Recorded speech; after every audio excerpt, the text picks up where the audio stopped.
Oh, yeah, we know what it is. Eagles wear boxing, baby.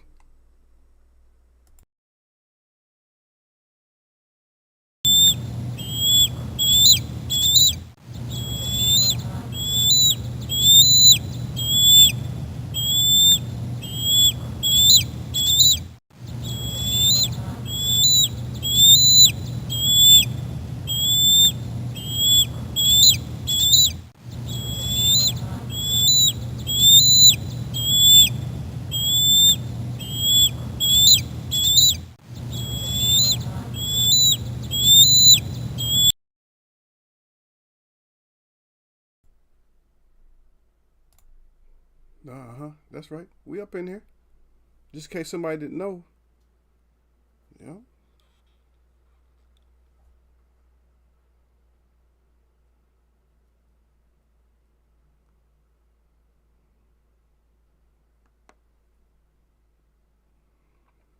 Trying to think of it. Somebody's asking me a question here. I'm like trying to answer the question. I'm like, I forgot. No, you fall asleep on stuff. Sometimes you don't remember because you put in the back of your mind. Oh, did you want to watch? Yeah.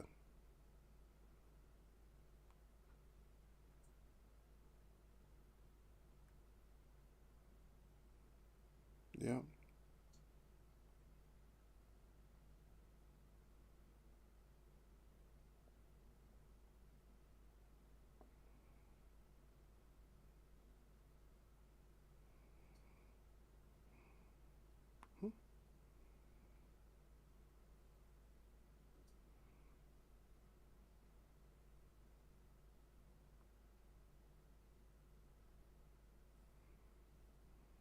Yeah. Somebody I got.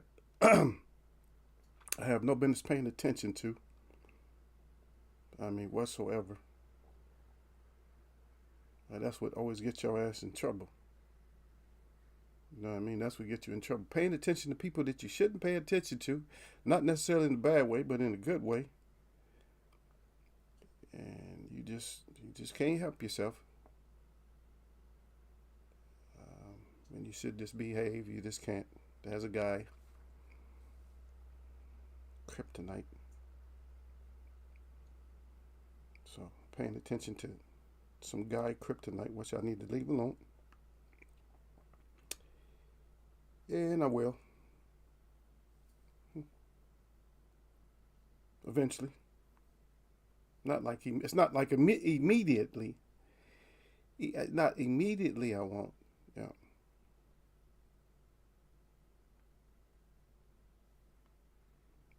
Not the drama person. Don't like drama. Can't stand it. Can you stand it? Nope. I can't stand. I can't stand the rain. But then again, I can stand. I can stand in the rain. Yeah, yeah. Happy holiday season to everybody. About to go into what they call the New Year's. New Year's for me is in March. Some people it's April, but for me it's March. So, uh, everybody has their own way. Hmm. I go by spring, so sorry if that offends some people. It is what the government or whatever everybody says. That's what it is. It is what it is, Eagle. You can't have your own spring and stuff. Hey, that's my freedom of expressing myself. Huh? Uh, okay. I'm still waiting for boxers.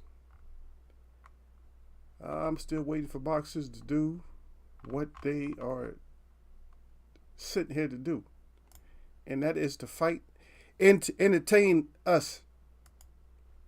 We're the only fans. We don't really get the entertainment. We get a lot of talking. Now I heard everybody wants to fight Shakur Stevenson now. Everybody want to fight you. Oh, so you ain't. I mean, if it's true, oh, then you got to change your boogeyman status. Matter of fact, all you got to change your boogeyman status after Martin. If Martin said he want all of it, Derek James must know what he's doing. I see a lot of potential in that young man. Yep, I see a whole lot of potential in him. You guys better not be taking him light. Yeah. And I guess Earl don't know what to do. Bud messed up his whole program, and I'm starting to see, for me, it's starting to seem like to me it might have been, this is my opinion. You get mad if you want to, but it's starting to seem to me that Bud might have been the one that messed up that whole fight, because Earl was all prepared November 11th and all that. I think it was 11th, right? Which is Veterans Day. So he did it on a specific day. Let's just go back in time. Let's just go back and see exactly which date that was, if we can. Oh, it was on Friday, so it must have been 12th then. But we thought it was 11th. Anyway, this year is about to wind down. Yep, it's we winding down, baby.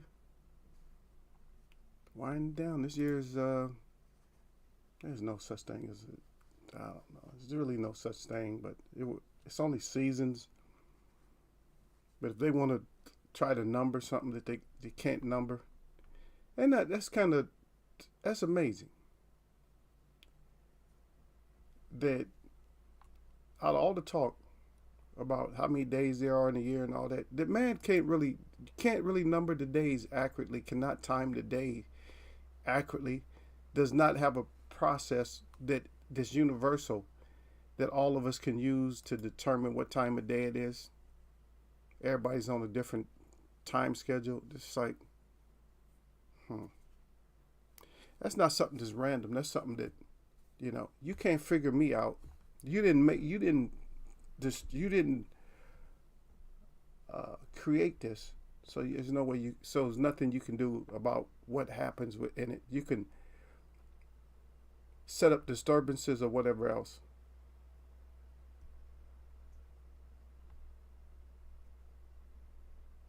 Crazy. Yeah. But the only fighter we have right now is we do have Gervonta Davis coming up. So we do have a fighter. We still got to wait though, huh? So we still got, let me see who we got this week. I got to check and see just to make sure. See if we got anybody this week. Because it was dry weekend. Of course we had fights, but I didn't cover none of them. You guys probably watched MMA or something like that. Because I know my guys, they ain't going without some kind of fights. Yeah. We got Franco and Ioka this weekend. I don't know who Ennis is fighting, but the guy has only, it looks like he has one loss. I have to look into him. So I'll probably go with Ennis. I don't know. The book is still out on Ennis. I see a lot of things that he does that could get his ass in trouble because he's still young. And what's wrong with a lot of young fighters is a lot of young fighters are, even Davis, I mean, they're willing to just go ahead and take shots like, I know you can't hurt me, but I would say just don't get so used to doing that. Because anybody can get flatlined. Anybody can get KTFO'd. And it's a little different. There's a difference for all of them. Knockout, KTFO, and TKO. Yeah. Because if you get KTFO, that's severe. Yeah. But I just wanted to talk about when I talk about the beat, because the beat keeps going. It's just like, for right now, we're just getting nothing, a lot of conversations, and we get fighters just talking about what other fighters are doing. Okay, it doesn't matter if, for us, don't matter. If you're fighting a tune-up and you're fighting a tune-up, it really doesn't matter, because guess what you're doing? You're fighting.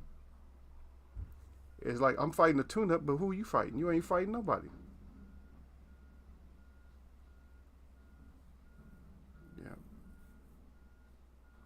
And then all they talk about, we knew this was going to come up sooner or later anyway, because Earl hasn't fought in a little while. So, of course, we're going to start hearing that they're going to start stripping Earl of his titles. Why? I think that's BS in the first place.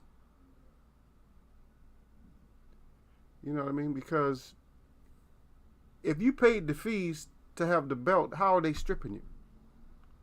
Huh? Because myself, I don't know how it works, but for me, it seemed like if somebody's stripping me, it seemed like I want my money back. I want all my fees back. If you stripping me, you know, if you're going to start stripping me, then I want all my money back. Uh-oh. See? Nobody's going to talk about that. See? Nobody's going to talk about that part of it. But we always have to wait and see. See how quiet that was? Usually, I don't know, maybe I'm speaking quieter or something like that, but usually that, when they come get that trash, man, they make as much noise as possible. Wasn't really nothing to take, though. That's not a lot of Christmas people over here, so.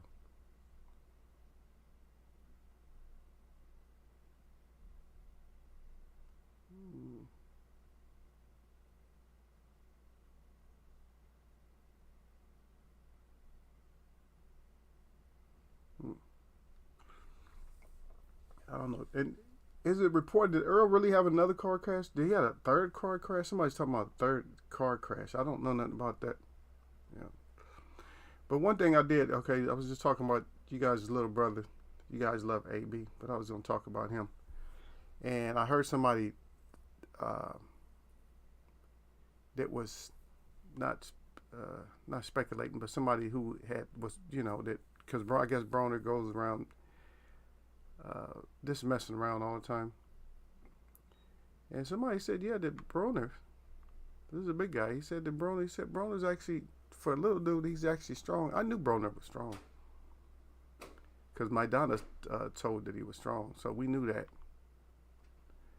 So Broner with this strength, and I know Broner got some power, but I know Broner with this strength, I'm just wondering why how come he could never recover? You know what I mean? It's like, brother, how come you can never recover? That's what I don't get. How could you never recovered? I don't get that. You never recovered from the loss, and you won't go out there and throw your hands. So, I don't get it. It smells pretty good. This is my special soap. Oh, I spray soap and bleach. I like the way it smells. But you just spray it on something that is not going to affect, you know, like something you can wipe it off later if you want to. You don't have to. That's the whole nice thing about it, is you don't necessarily have to wipe it up. Yes, it's time to clean, then you can wipe it up, but you don't have to wipe it up. But put it in corners. You know, spray it in corners and stuff like that. Mm-hmm.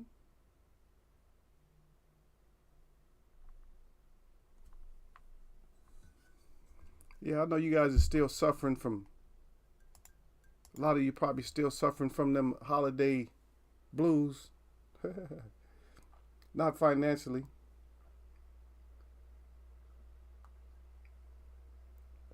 You know, not financially. So I'm not going to say that, not financially, but you guys are struggling stomach-wise.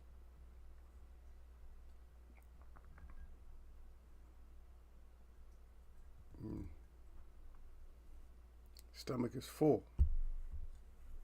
You guys still full from eating. You guys didn't do big gifts this year, I heard. I heard that a lot of people saying it wasn't like it was like the past holidays. It's just like this one was more chill. I noticed there's a lot of last minute people coming around.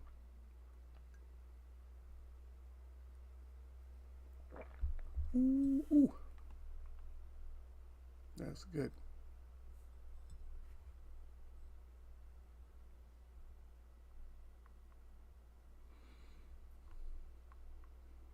What do we have coming up? Okay, so nothing besides the Davis and a lot of mouthpiecing.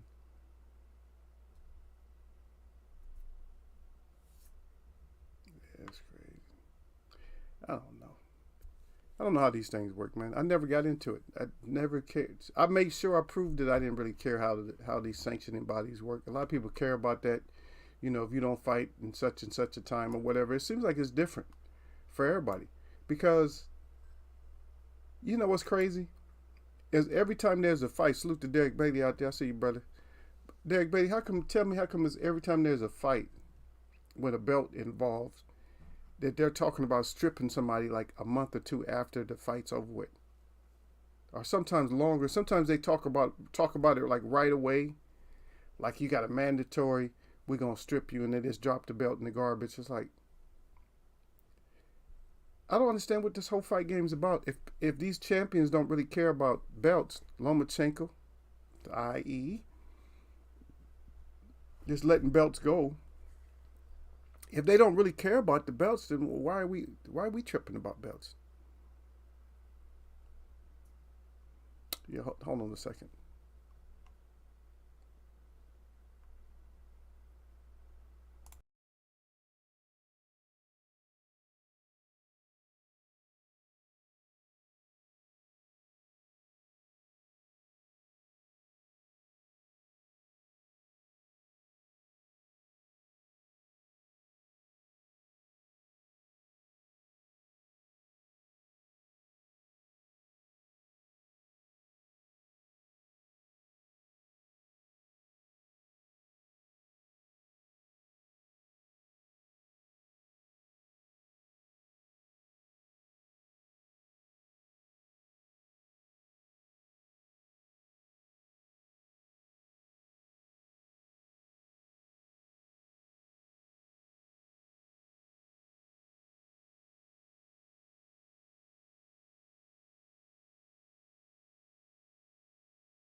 All right, I'm back. Mm. Mm. I'm still crunching though. I still want to crunch in y'all's ear like that.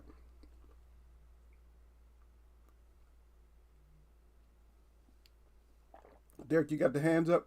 You ain't study that shit either?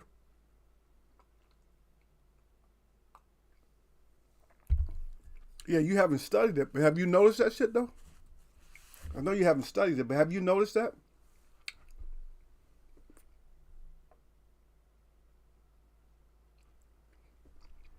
You're always talking. That's always the talk after the fight when it has some belts involved.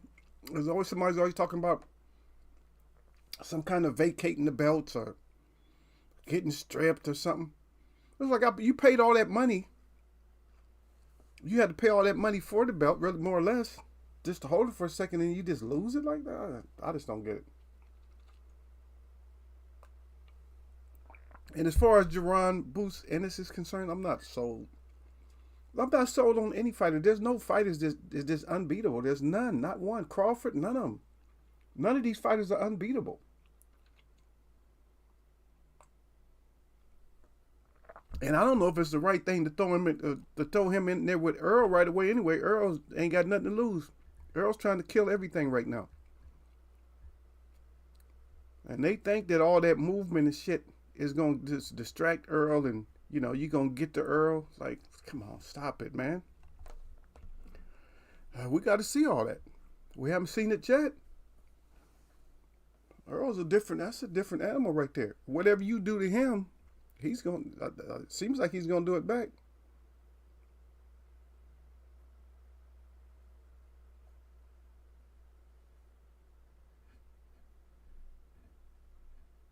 Oh, they did that to you. Said they did that to Charlo.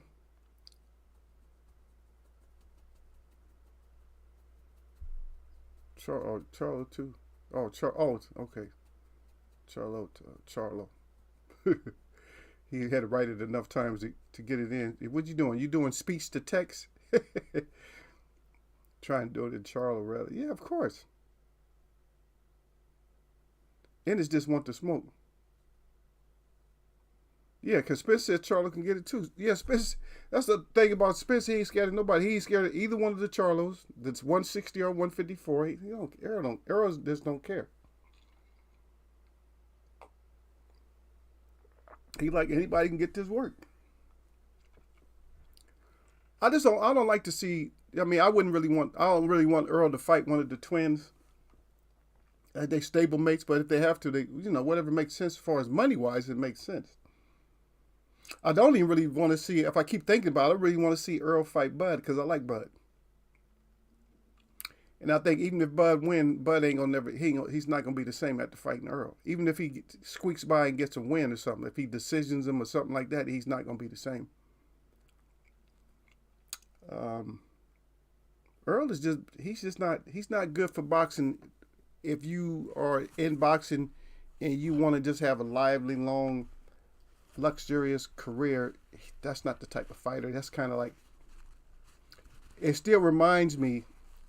Even though they fight similar but different, both southpaws, it reminds me of Marvin Hagler. Like I always bring this up when it comes to Marvin Hagler, and they had the promising young guy that they told him that Marvin Hagler he wasn't all that, and Marvin Hagler destroyed him twice, and put him out of boxing, and that was Sugar Ray Seals.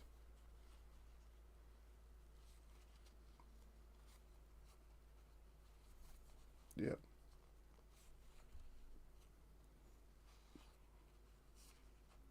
Okay, okay. They said no, this damn autocorrect. Yeah, I can't stand that autocorrect, man. I'm like, you like autocorrect. I know what the hell I'm trying to say, man. They want to put down. They want to put down Charlotte. They want to put down what they want to. Yeah, but Charlotte keeps saying, "That's my brother." Spence said he has the belt. Yeah, yeah. Sugar Ray Seals. Yeah. So, and I'm just saying that one always comes to mind because it's like that's been something that always played in my mind for like decades, for years and years.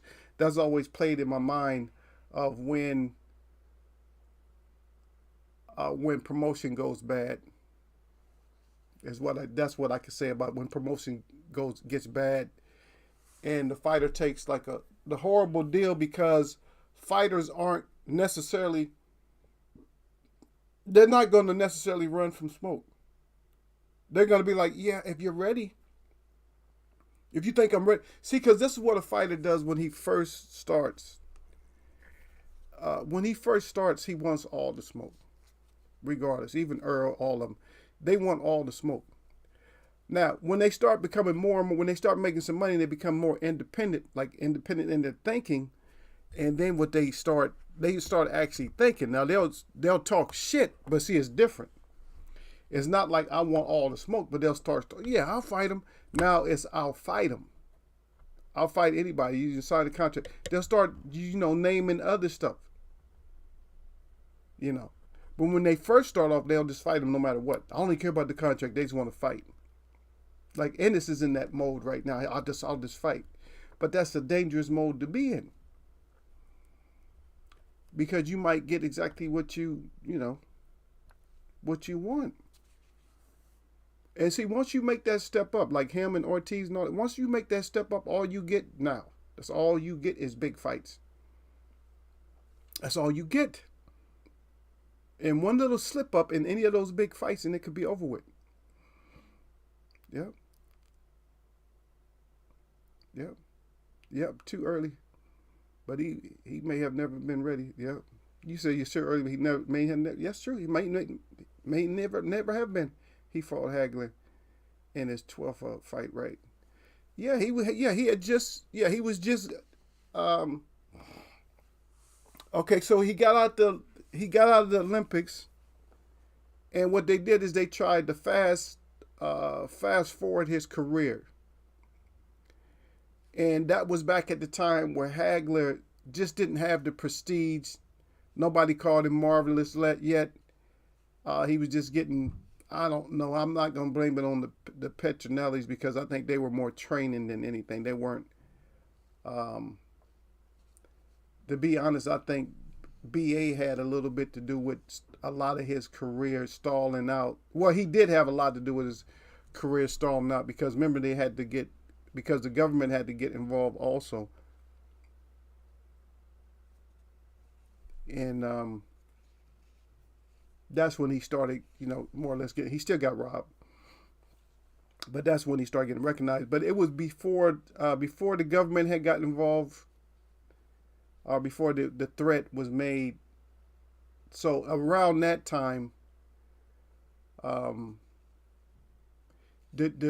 no prestige, and plus, see what happened is Sugar Ray was on the opposite coast, and a lot of times when you're on the opposite coast, you don't pay attention to people on the opposite coast. You pay attention in your region. Only way you pay attention, like if you pay attention to the Detroit fighters and stuff like that, if you're on the East Coast, that's if they're the champs. Then you pay attention. If they're on the West Coast, then if they're champ. If they're in the Midwest or wherever they're at, you pay attention if they're champs. But you don't pay attention if they're not a champ. And you got to remember, Marvin Hagler was not a champ at that point.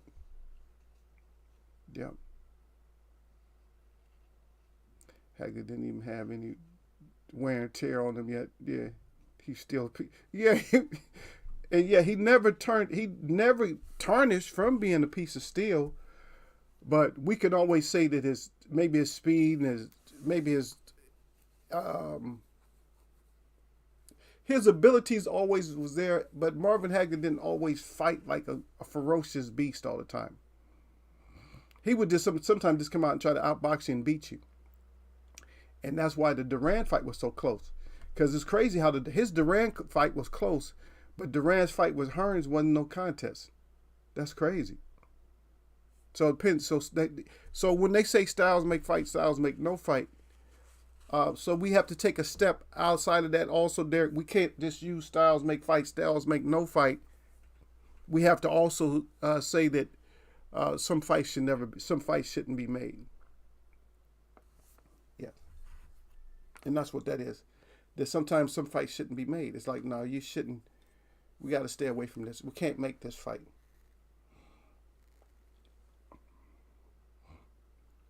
You know what I mean? We can't make, especially, you got somebody fresh. Now, Earl got all kinds of wear and tear on him from cars. In some fights, I don't know. Earl did something. I watched him. He take flush shots sometimes. But the difference between Earl when he takes flush shots is he still maintains that same energy, which is crazy. Whereas another fighter take a shot and they change up how they fight. Like they might turn it up and, try to stay off you and just start throwing punches. But Earl's still right in your face like, okay, you caught me. So let's just catch me again. Just keep catching me until, and you just quit. You just like, God dang, that's too much, man. That was funny because how Danny Garcia started fighting Earl in the very last part of the fight. Earl starts shaking his head. He's like, "Nah, I just wanted to see what you had. Yeah, you got a little bit, but it's over with now."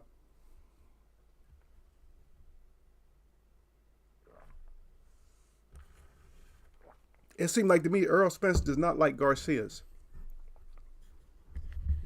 He beats up Garcias.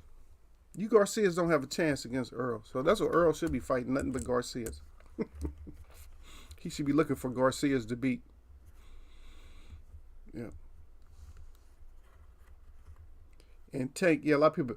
I seen some clips that they were showing, and they showed Tank, like Tank is really getting touched up and stuff like that. I said, come on. D-Lo 404, I see you, Sloop, bro. They showed Tank, and you can see that they mess with the clips, I'm like, there's no way. They showed I was watching this clip where they had Raleigh against Tank. And they showed all, Raleigh's good work, like when he's touching Tank. I said that shit didn't happen like that. Same thing. I seen the same thing when it came to Cruz fighting him. I said that shit didn't go down like that. I said Santa Cruz never had a round like that where he just piecing Tank up. I said no. I said y'all special effect all these clips. and then all of a sudden you see them doing real great, and then all of a sudden next minute they're out. So it doesn't matter how well you do if you end up out. And like I said, I'm not sold on any fighters anyway. None of them. There's not one fighter that I'm sold on. Not one. You can look good as you want to. But like I said, I'm still going to always bring up that example. That you got a guy coming out the Olympics, he looks good and stuff like that, and then they don't do the homework. And so he ends up fighting somebody like Marvin Hagler, right, just like what you said, when Marvin Hagler has no wear and tear on him. That'd be stupid to fight Marvin Hagler with no wear and tear on him. Oh my, are you kidding me? I can't even think of a middleweight today, even right now, that couldn't handle Marvin Hagler's pressure. Not one. Not one. And to be honest, I know that people get mad. Oh, you can't compare, the past to the present. I'm sorry. I'm going to do it anyway. I can't. That's why I'm doing it. Same thing with Tommy Hearns. I don't see nobody. If Tommy Hearns is at his best at welterweight, I can't see somebody like him fighting Bud. A lot of people have Bud. Like, oh yeah, Bud would have got him. No, first of all, you got small guys hurting Bud when they touch him. Tommy Hearns was not going to go without touching you. And with that long ass range, Bud couldn't use no long range on Tommy Hearns. What are you going to do? Fight back foot? One thing, you had to fight Tommy Hearns down kind of low. You had to be right in his chest, or you had to be a fighter that got low on him. Every once in a while, if you was slick enough, you could fight him a little bit from the outside, but you had to be using, if you wasn't in his chest, you had to be slipping in angles, but there was nobody tall enough to fight him on the end of his punches. If I'm wrong, somebody tell me he's the person who fought him on the end of his punches. At welterweight, who fought him at the end of his punches. Yep. LSC had the best round versus Tank, right? Yep. He did before he went to bed. He went to bed on the job. Other than that, it was two-way traffic. Yeah, they was. I'm not saying that he didn't battle him. I'm not saying that, but he didn't have like a clear round. Oh yeah, he just killed him that round. I mean, the rounds were still close. Like, he'd get his work off, and then he'd realize what he was doing. No, go back and look if you don't believe me. So what he was doing, he'd get his work off. Like, I got my work off. Yeah, he'd get his work off, but then he'd realize, oh shit, this is Tank. Then he'll have like a Tank flashback, like, oh shit, this is still Tank, so I better adjust and I better get my ass up out of there. That's where a lot of fighters make their mistake. A lot of fighters make their mistake is when they get that good work in and they get too happy and they stay there. Like, oh shit, I can do this?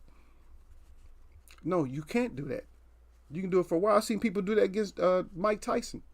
They're like, oh shit, I done landed some uppercuts on him. Oh shit, a couple of hooks. Oh shit, I'm gonna stay right there. And what they're not realizing, yeah, you caught him with 3 punches. After those 3 punches, he's already made that adjustment, and all the rest of your punches didn't land. No other punches land, and then he counters you with a vicious hook. Poof. And you're out of there. Yeah, D'Lo said Hearns hurt everyone he fought and rarely ever got outboxed. Yeah, that's the whole thing. He gonna hurt you. You ain't gonna outbox him. I don't have a welterweight today hanging with Hearns. Yeah, it just it's in the way. Even I heard like a Sugar Ray Leonard, grown ass man, probably a grandpa by now. I heard him even talk about it. He was talking about Hearns. He was like, when he fought him, he said, yeah, I was in there with Hearns. He said, Hearns is like, he's more or less said Hearns is like a killer. He said, I'm in here with this killer. And he said that Muhammad Ali told him best. He said that when he fought Joe Frazier, he says the closest thing to death that I've ever witnessed. And Sugar Ray Leonard said the same thing. He said that first fight with Tommy Hearns, he said, is the closest thing to death. He said, because with Tommy Hearns, you had to, Tommy Hearns is, I'm just telling you, Tommy Hearns in his prime was just like a stressful ass fight for any fighter. You're going to be stressed like, oh shit. Because you got to know in the back of your mind, he going to touch me. Hopefully my chin and head holds up. That's what you have to be thinking that at one point. You can't be scared, but you got to be thinking, I hope my chin and head holds up. And I know Sugar Ray had to feel that way. I know he was like, God dang. Because you see in his eye was like this big. Only time in this history where his eye was like big as his head. And Angelo Dundee had to tell him, hey, you blowing this, son. You got to go out there. And he went out there and threw that haymaker and caught Tommy. But But Tommy still said he wanted it to go. If it would have went the whole distance, Tommy probably would have won. If they hadn't stopped it, Tommy would have probably won that fight. Because he's putting some damage on Ray. Because he started moving it on his feet. But yeah, I'm agreeing with D'Lo on that. I really don't see nobody really hanging with him. I mean, I'm not saying they couldn't go the distance, but you're gonna take a battering. I mean, a serious battering. You really are gonna take a serious battering. Like, you ain't gonna be the same.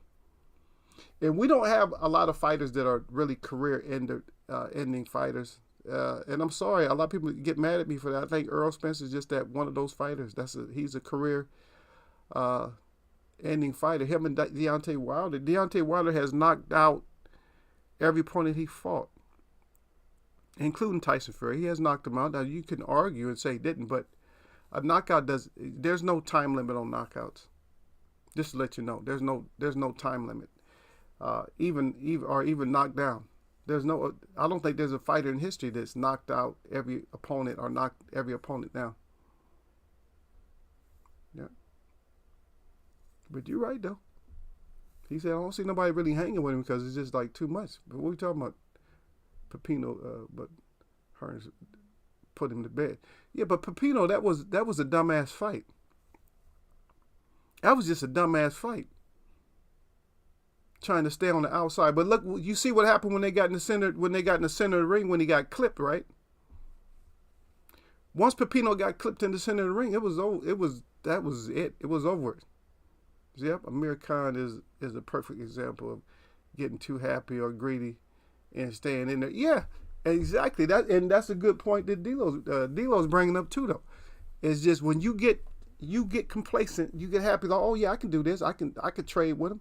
There's been too many fighters that did it. Remember, Buster Mathis Jr. tried it with Mike Tyson. You cannot, at these prime fighters that's heavy-handed like that, you cannot just sit there and try to exchange with them. Cause this always seems to happen is when they're in there exchanging with them, and you're shaking your head up and down like, oh yeah, oh shit, look, they're going at it. And before you know it, you see one person drop straight down. Castaneda. That's his name, Castaneda, right? The guy that fought Charlo. Same thing right before the fight ended. He was in there exchanging with... See, Charlo is the wrong person to exchange with because he got a little bit of a chin on him. He's the wrong person, especially to exchange hooks with, i.e. Tony Harrison was in there exchanging punches, and he hit Charlo and at the same time, and then Charlo hit him like a split second. They both had the punches going. Harrison's punch was a little bit faster, and all of a sudden Charlo landed, and that was the end of that fight. So that's what it is when they get in there and they start exchanging. And so I don't know. Like I said, I'm not putting no confidence in any of them. They should fight. And I'm not counting somebody like Boots out. I don't know where Boots really is. It might be too early. Who knows? Oh, he's ready. I know we can say he's ready because fighters say they're ready, but that's that exuberance when you first start fighting. You always call everybody. You want all the smoke. You want everything. But then we do that flashback. Like I said, you go back to that point where I said when you said Sugar Ray was fighting Marvin Hagler. Sugar Ray Seals. A lot of times... Oh, yeah, Castaño. Yeah, Castaño. What I say, Castaneda? Yeah, but Castaño, yeah. But it's just like the greed and the need for this money. And I think a lot of times if you got your father in your background, your father wants to cash out sometimes. You're like, oh, shit, just go get this money. They just thinking, oh, yeah, you good. You fight because I'm trying. A lot of times you might overestimate. And I'm not picking on any fathers out there, but I'm just telling you this is my estimation. I always thought that if I had a son that was in boxing and I trained him, I knew I would have somebody else with me. And in my back of my mind, I was always thinking, yeah, don't get your son, out there too early or get him in trouble and shit like that. But a lot of these fighters, a lot of these boxers that train with their father is that a lot of times, and no cap and nothing like that, a lot of times these fathers think that their training abilities are so, superior, and their son, has grabbed everything that they taught him. But that's you. That's individual. I would never want to train all on my own. I got to get some of my guys. I got to pull somebody off the street that, know some of the dirty little things. And I'm sorry, boxing is dirty. It is. MMA, all this stuff. Boxing is dirty. MMA, you think they don't know how to cheat in MMA? How they don't know how to get close and get to your eyes and make your eyes water? One of the worst things you can do is go for somebody's eyes in a combat sport. If you remember, see, some of you are not old enough to remember, at one point, gloves for boxing you used to have a thumb. And then after a while, they had to tie the thumb off. And after a while, they just had to attach it to so it couldn't poke. Because a lot of people was getting poked in the eye. Somebody would throw a shot at you and make sure they hold that thumb out when they threw that shot. See? And why that eye is blinking and watering, it makes the other one water and blinking. You can't see your opponent as good. It's a lot of little things you can do. Yeah. Yeah, but Dilo said he said Pepino was down on the cars when he got stopped in 2. Yeah, of course he was already down on the cards. He couldn't do nothing with her. He could do 0 with Hearns. I mean, nothing. I mean, there was nothing. As soon as the bell rung, he stood 0 chance. He would have been better off just tackling Hearns, trying to hurt Hearns, and getting a point deducted to take Hearns out the fight. And I'm not saying, I'm not, by no means am I telling people to do that, but sometimes you have to do crazy shit. If you realize you're in a certain situation, oh shit, I got to try to get out this situation. I got to change this situation up. Yeah. He also said Hearns was a 15-round fighter who, struggled down the stretch in his era. If he in prime, oh Lord, no, he struggled. This is the only reason that Hearns struggled in 15-rounders or long fights. It's not because he is weight drained. Hearns was not big. He just had a big punch. That was Hearns' actual size. Hearns had to eat. Hearns had to eat to get to 47. A lot of people don't know that. He had to eat to get to 47. You imagine Hearns at 140? Think about it.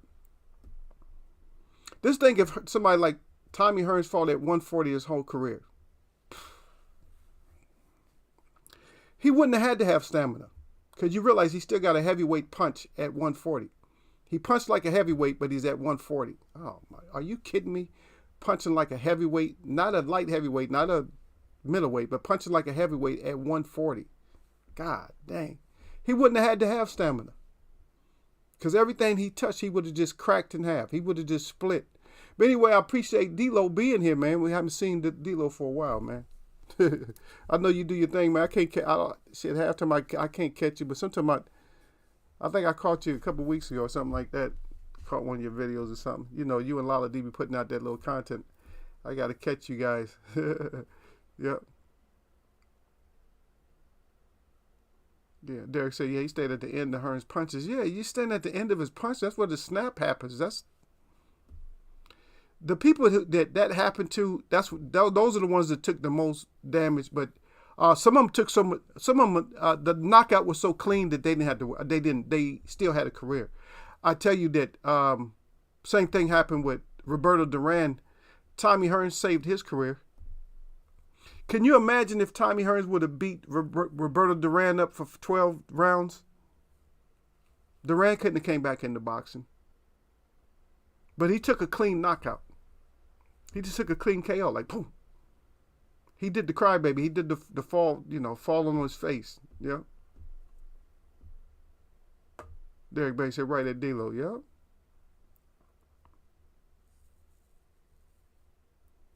Yeah, D'Lo said that's how Sergio Martinez got hurt late in his win versus Chavez Jr. And he was never the same. Yeah. And the thing about it is Chavez Jr. just wasn't smart enough to go ahead and get him out of there too, though. He had enough time. He just wasn't smart enough because he was getting beat up that whole fight. Yeah, but and that's why I brought that thing up about Duran. See, if Duran had took punishment from Tommy Hearns for 10, I mean, you don't even have to say 12 rounds because you don't need to take that much punishment from him. But you figure that was only a couple of rounds. I'll say 7. If he took punishment from Tommy for 7 rounds, he probably would never fought again. Yep. He said I done got off the gas on Boots. I got to see more before I pick him over these proven top level guys. Yeah, I had to slow my roll too, D-Lo. I had to slow it down just a little bit. I'm like, nah, I better slow down because I've seen this before. You can be the truth, but if you fighting somebody named the truth, then that means you got to take their truth title. It's like, shit, that's going to be hard. It's hard to take somebody's truth title. Think about it. When somebody labels themselves a certain way, it's hard to get them. And the thing I can say about, like, a lot of people, like, I even picked on AB, and I don't like to bring AB up that much, but I picked on AB a little bit. AB might have had a little bit of, he probably did have some issues and stuff. He probably still does have some demons, but AB, I would say AB is a very strong guy and too bad they don't have an in-between welterweight and junior welterweight, because he probably would rule that. But he could still fight welterweight, but I would say if he could make 140, just going back down to 140, there's enough smoke down there. He can go down there and get some wins. He's strong enough. Because that's all I heard. Even Maidana was talking about how strong AB is. AB strong. Yeah. D-Lo again, he said pool your resources. Even the great trainers like Stewart, Fitz, Dundee, Cuss, and others had other trainers working with them, bringing value to the equation. Yeah, you always have to have somebody else. I miss one of them. I forget his name. There's an old trainer that used to work with my dad, and I worked with him too. I worked and he shows how to access. I've never seen nobody do it. And we used to call it digging on the bag,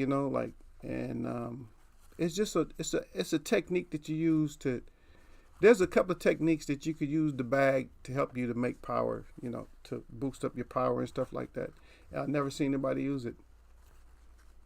I never see, and shit, when my power is right, anytime I go into anybody's gym, they say, God dang, he's and I'm not boosting myself up. I'm just saying it's just because of how I learned how to, let those things go.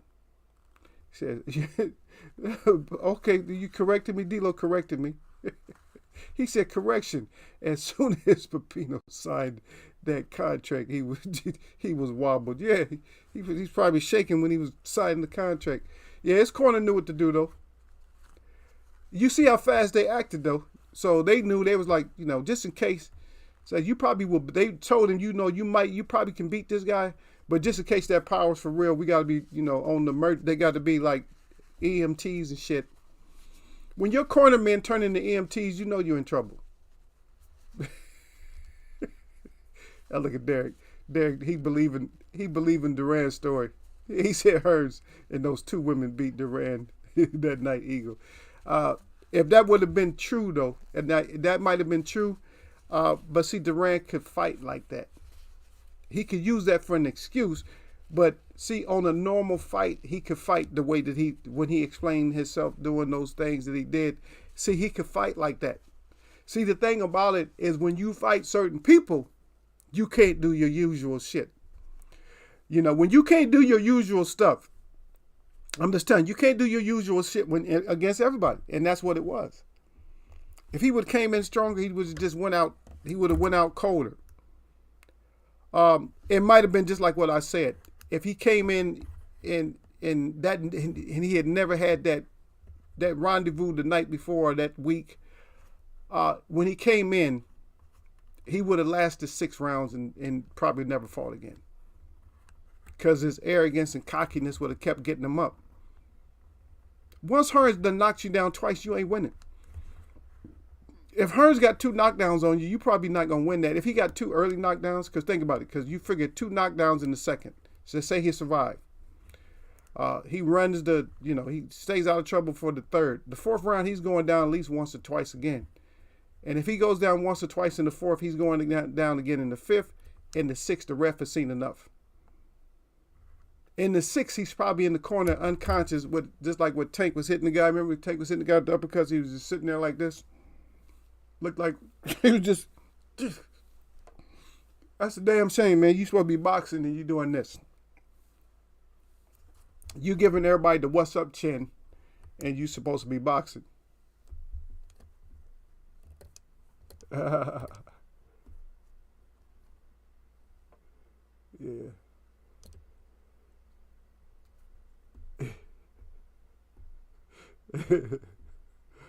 Yeah. But D'Lo said Duran claims 2 or more women in party and helped him have to quit in that no Mas fight versus Leonard. See, he always blaming it on women. It's just that. Now, I'm going to tell you one thing. Now, this is what I will say about. Yeah, and I see your question like that. No, I don't discuss my father like that. I just don't. I know everybody want to know. Maybe one day I'll share. And everybody, oh, I knew that was your dad or whatever. I know people are going to go crazy, but I may share it one day. But thanks for asking, D'Lo. So this is what happened with Duran. Duran's disdain and his disrespect, and when I say disrespect, I'm not saying he didn't respect Leonard and he didn't respect Hearns. Okay, but this is what I'm going to say, is that when it came to Roberto Duran, he gave 2 Fs about anybody because of his own mindset. His mindset was, I'll whoop your ass. I done whooped so much ass and quit 2 or 3 years and came back and whooped ass. This is what he let you know. I'm from the garbage. This is what I do. He didn't care where Sugar Ray Leonard came from. Sugar Ray Leonard, I think, was probably upper or probably middle class or something like that. I think he was out of Palmer Park or something. I don't think he was out of Beemore. I think he was out of Palmer Park, which is, a little bit upscale compared to, Beemore is not. Come on, Beemore. Damn well Beemore is not upscale.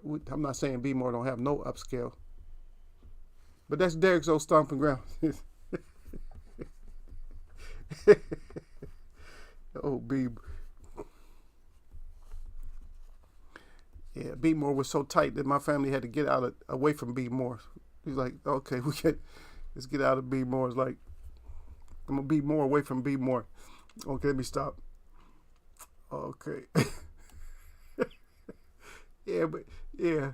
At least he is consistent at D'Lo. Yeah, Derek crying. Yeah, he consistent because he always gonna blame the females. But I'm telling you, that's the problem was he just didn't give a F. That's was the whole case, is he just didn't care. Broden may not make 147 for this next fight, judged by his stature. Okay, so let's talk about his pops. Now his dad, if you look at his dad is thick. And his dad don't look like his dad looked like he can pick up a cow. He don't look like he's people would call that fat, but he looks like he's strong enough to, he'll run through a house. Yeah. I mean, I used to have that. I don't know if I have that, like, I might still have strength when it comes to rage, but I used to have that kind of strength. I used to have that kind of strength running through a door type of strength. I used to have that kind of strength where you just run straight through a door and just blow it off the hinges. That's not nobody to mess with. But good thing I always, something happened to me where I didn't never get in trouble for using that kind of strength. Because you can, that's like a sentence, man. It's like locking you might as well lock yourself up. But when I had to put my own handcuffs on, that's when I started shaking my head that, some of these jail prison systems is completely different. And that makes you think like, you know what? I ain't never going to jail no more, man. I got to sit there. You mean I got to lock myself up? That's total disrespect. You ain't even going to handcuff me? Go over there. I can't forget it, man. Go over there and cuff yourself to one of them chairs over there. They got a cuff on each little chair right there. They got a cuff right there on a steel chair. Just cuff. And they open until you sit down. You get the cuff. Go over there and cuff. They don't even cuff you. Yeah, go over there and cuff yourself. I don't know if that's respectful or not respectful, because it's like I'm cuffing myself. You know, I'm not gonna put it on that tight. Then I got so mad that I cuffed myself. I started trying to break the chain, and there was a lot of crazy folks in there when I was in there. Everybody's trying to break their chain loose. All you heard was chain, chain. All we was doing is cutting into our wrist.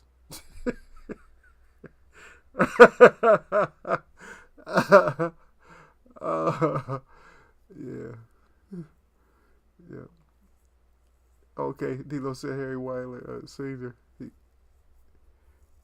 He got the question mark up. He said, Eagle, you still not gonna tell us who your dad is. Yeah. Okay, Derek Bay is that D-Lo. That helps. He's crying.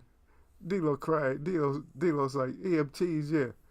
Oh yeah, when your corners start turning into EMTs, you know you're in trouble. Well, when you make them turn into EMT, what's his name, Spilka? Remember Spilka's corner had to turn into EMTs? A lot of fighters that Wilder fought that their corner had to turn into EMTs. You know, it's sad when your whole, just like Manny Pacquiao when he got knocked the F out. He turned his wife into a nurse. His wife went from wife to nurse after Marquez caught him. Yeah, Derek said Duran was a wild boy. He said, "You're right, Eagle. You can go out to the bar the night before the fight against certain fighters." Yeah, but see, the reason I said that is because that's what people don't understand. That's what they get it misconstrued about, is that Duran gave 2 Fs. You were in, no matter how tough you were in the same category as a fighter. Oh, I can do the same thing with him. He overestimated himself. You know, his cockiness got to him, and he knew it. Once he's in, he probably laughing like, "Oh shit, yeah, I did too much. Yeah, Tommy is that." But once he felt that power from Tommy, he's like, you know, he called a lot of other fighters out twice. I never heard Roberto Duran say, "Yeah, I want to get that back with Tommy because I was with some girls." I don't know. Tilo said the whole corner turned into first responders. Yeah. Well, you know your whole corner turned into first. Hey, and that's kind of sad that you got you got a cut man and stuff like that. Only one person in your corner that's the medical guy. Besides the EMTs just sitting around, sometimes they'll have them like close to a fight when they don't. And that's not a good sign either, though. If you get into a fight and you didn't see no EMTs in nobody's fight, and then there's EMTs when you fight, you're like, what the hell is this? They got their special fold out chair, sitting by the stairs up there, right in the corner of the stairs. They peeping around. The camera see them every once in a while. They going like this, D-Lo. They like looking around the corner and said, you know, you might be in a little trouble if you see that. I'm asking if Harry Sr. is the trainer you were talking about. Not is he your dad? Just to be clear, my bad if I wasn't clear. No. Yeah. No. That wasn't my trainer. I was talking about who trained my father's trainer. I worked with. He didn't know that we was related. I worked for him a little bit. Yeah.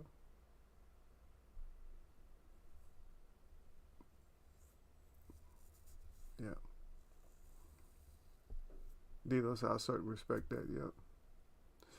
Yeah. Derek Bay said. He said Baltimore City. No, he said, but the county. Yeah. You're better off in the county. Yeah. Yeah. You said you better off in the county. Yep. His dad got some good size on him. Yeah, his dad definitely got some good size on him. Yeah. My oldest son lives up there in Glen Burnie. He said, I think in Allendale County, just outside of Bmore. I can't get him to move back home. He loves being close to D.C. Well, it's different to be, because D.C. is like, D.C. something else, though. You got some dirty stuff in D.C., but D.C. is people go there, it's just like capital, but the city, it's not made like any other city. It's just weird, but Bmore guys, I'm not really trying to pick on Bmore, because you know what, there's places, there's gutters no matter what city you go to. You can go to the smallest state that there is, and you'll find gutters there. You'll find places that you'll end up stitched up if you go down the wrong street. My dumb ass ran into an alley a couple of days ago. I was like, what am I doing in this dark ass alley? Because I was paying attention to the stupid GPS, and I ended up in a dark alley somewhere. Man, I heard me backed up and got my ass up out of there. I'm like, oh man, and I was under a bridge too, like right next to an overpass. I'm like, let me get the hell out this place, man. I said, this is not the place that Eagle or nobody else need to be, stranded or getting asked any questions. That's one thing you're not gonna do with me dark at night with no lights, is you're not gonna ask me questions in no alley and no dark, especially when the alley is right next to a overpass or something like that, or semi viaduct. Ain't no way in the hell. Derek Bailey said, "Yeah, that's the outside of me more."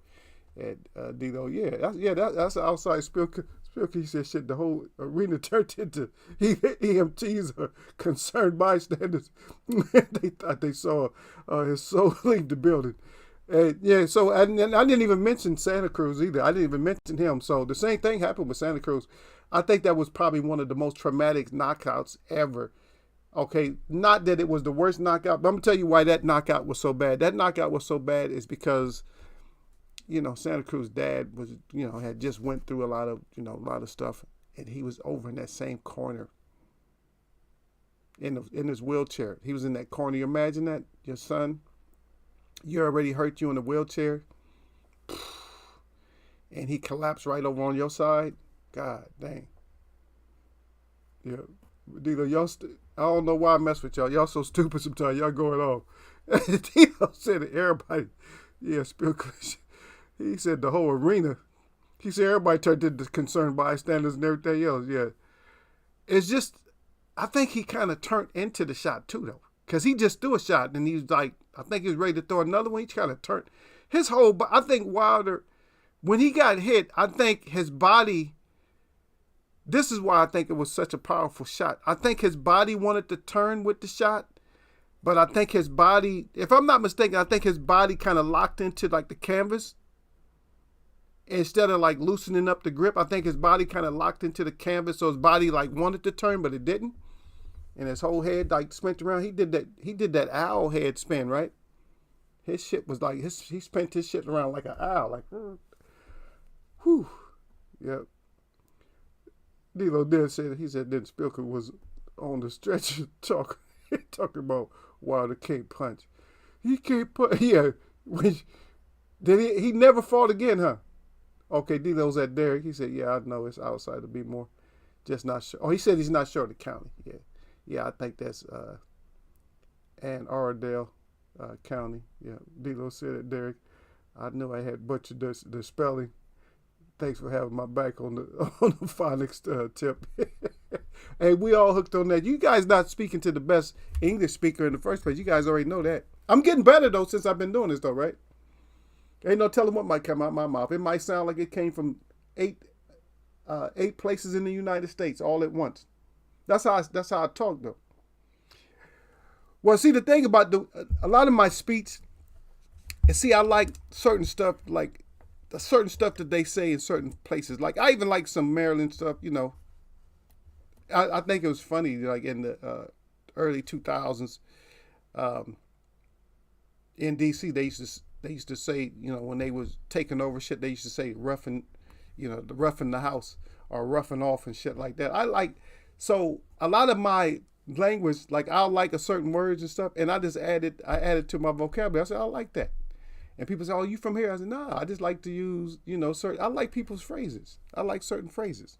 Like people take some of my stuff in here. Y'all gonna use that now from now on. Y'all can't unsee a coroner turning into EMTs. Y'all can't unsee that now. Since you heard it in Eagle's Web, you're not gonna be able to unsee it. Because like, damn, that damn eagle always got some shit going. Y'all gonna be like, y'all be like, yeah, that coroner gonna turn into EMTs in a minute. Outside of Be-More, Maryland is pretty much a county and rural. Yeah, no problem at D-Lo 404. Derek say, yeah, I got you on the Hooked on Phonics. Derek say, I'll be doing the same thing. He said my autocorrect does that same thing to me sometimes. D-Lo 404 boxes here, LSC. Got KO'd in front. Yeah, in front of his sick dad. Yeah, I know, man.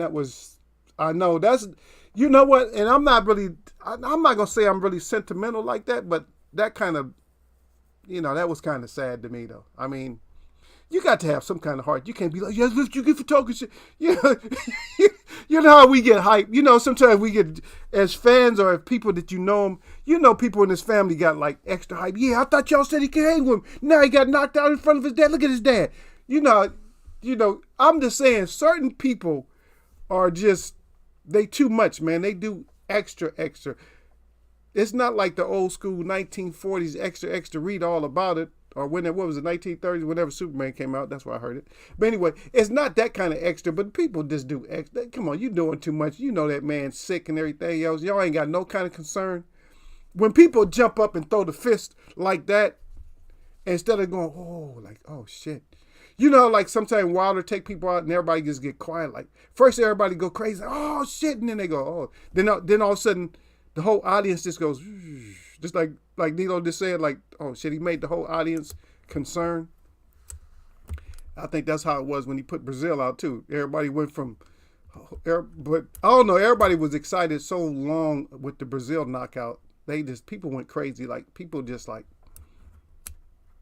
I guess a lot of people, that's kind of cold because nobody kind of cared as much about Brazil as they did about somebody else getting KO'd like that. Yep. Yeah, but you're right. He got KO right in front of his. Dio said his sick dad. He said, "Son, come back to us." Oh, he said he's patting on his face. Okay, I read that part. He said he's patting on his face. He said his head almost rolled up into his lap, and he was patting on his face. Son, come back to us. Wilder has so many highlight real KOs though. He does have a lot of them. Yeah. But a lot of them a lot of the knockouts you're not that concerned. I'm telling you, that second Stavern, that knockout, I was concerned about that one. That was a dangerous knockout too. Because you see, he didn't do the crybaby. He didn't fall forward, but he folded. Anytime somebody fold on their legs, like the Marvin Frazier, like anytime you fall, or you just stoop down and your knees is above your head, but you're not laying down, to me that's a nasty knockout, man. Where your knees, because that shit seemed like it hurt. Like, why are you stooping? You're in the infant pose, but you're not on your side. Does that make sense? Infants cradle up and crunch up. By the way, I do sleep like that. I don't know. Don't ask me why.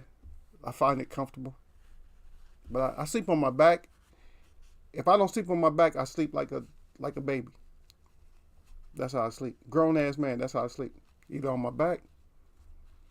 Well, if I sleep on my back, I probably can't sleep that way because I usually have my bed turned up if I'm sleeping on my back.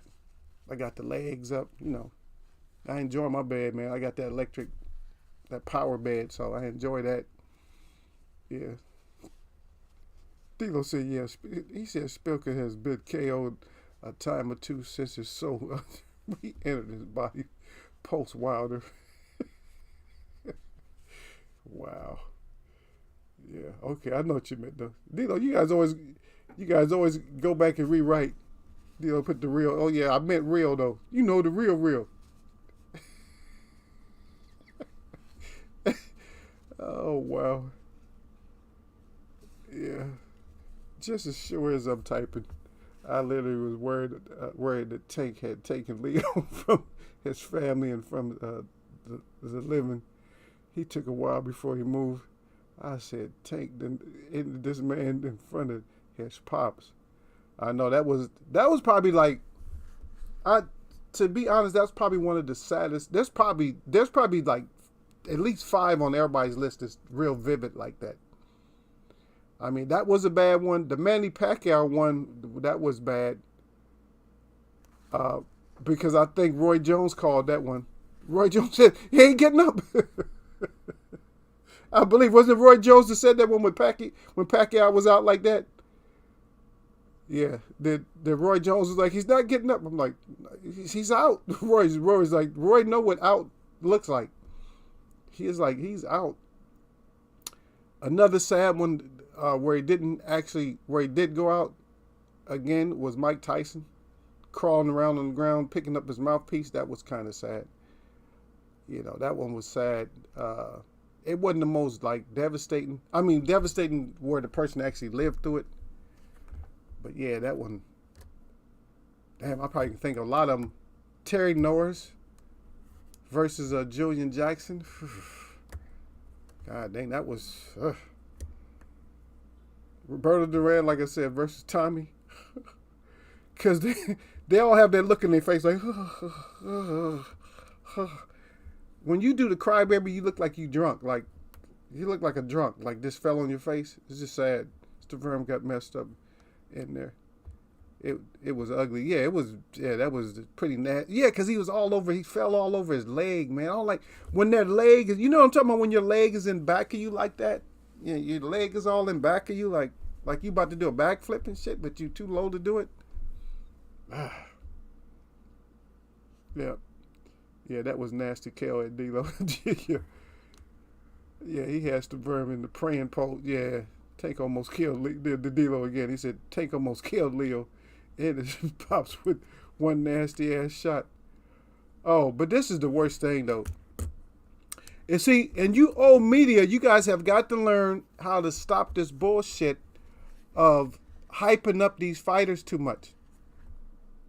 I've been noticing you guys do this too much. You do it too often.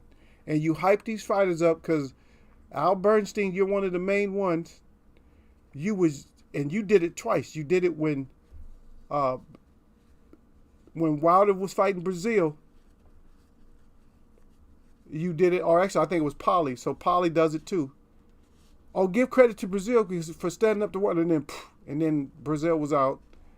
Now this one, Al Bernstein, you was just on your mouth. Oh, give Leo Cruz, some credit for taking. If Tank thinks he's gonna do this with Leo Santa Cruz, he has another thing, and then the next minute he was like, "Oh my God." And I tell you, a person who was never professional. I mean, they were professional, but they said, "Oh my God," too much. It was a great trainer. You guys can call him a great trainer. That was the late great Emmanuel Stewart. He could not do commentary. He could not do commentary because his heart was right there.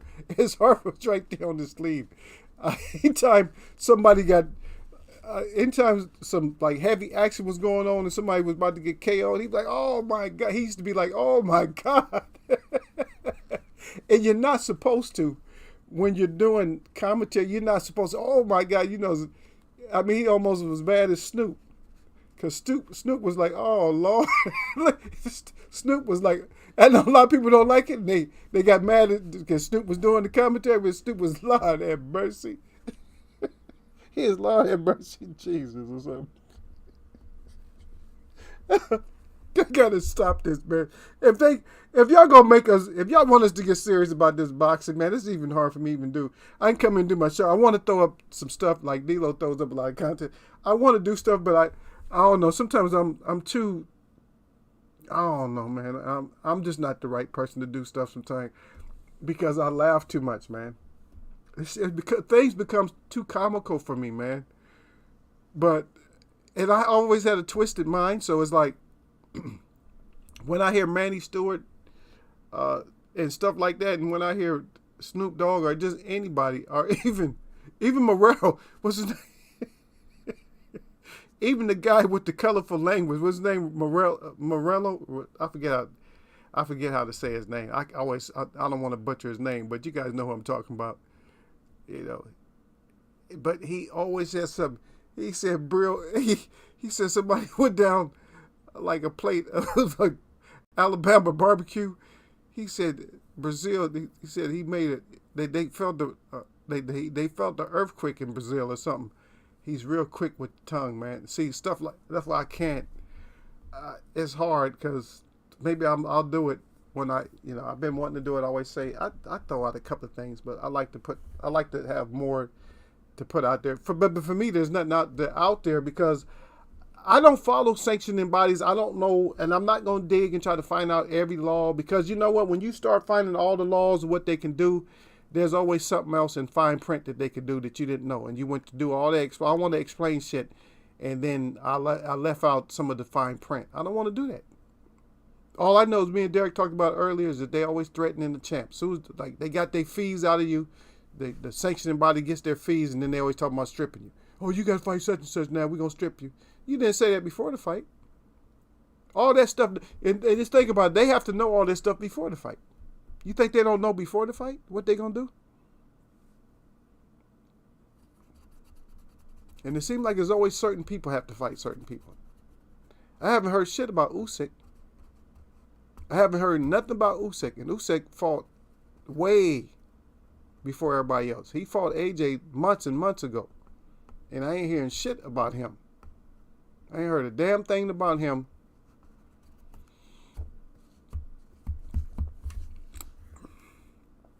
After the, even after, like, no, not even at the last fight. After the first fight, I ain't heard nothing about him. I ain't hear nobody about him about to get stripped, and I ain't heard shit. Tyson Fury, I ain't hearing nothing about him. He fighting whoever he want to. It's, I don't know, double standard type of shit if you ask me. Yeah. Yeah. D-Lo put the quote down. He said, he's not getting up, Jim. Oh, yeah, Derek said, yeah. He said that Norris KO was nasty. You know why it was so nasty is because the ref let him catch him with like a little bit extra. Because remember, he froze first? Because before he went down, he kind of froze. And the ref let one more punch catch him. Oh, wow. Yep. Mercer over Morrison was, oh my God. Oh, yeah. That was definitely, oh my God, right there. That was the only time in boxing, since I've been even watching boxing, that was the first time ever that I saw a commissioner get up out the audience to come stop a fight. Because you remember Larry Hansen used to referee fights. If you guys don't know, you go back and look at some. He used to referee fights. He's commissioner too. It's like, wow. Damn. That was a tragedy right there, though. I mean, even if I didn't like Morrison, I think a lot of them shots needed to be taken back. I would say after he got hit with that last left hook, probably maybe even before that, because I think he was already out. Because he took a lot of rights, but when he took that left, I think when he took the left, the ref let him take like another 2 or 3.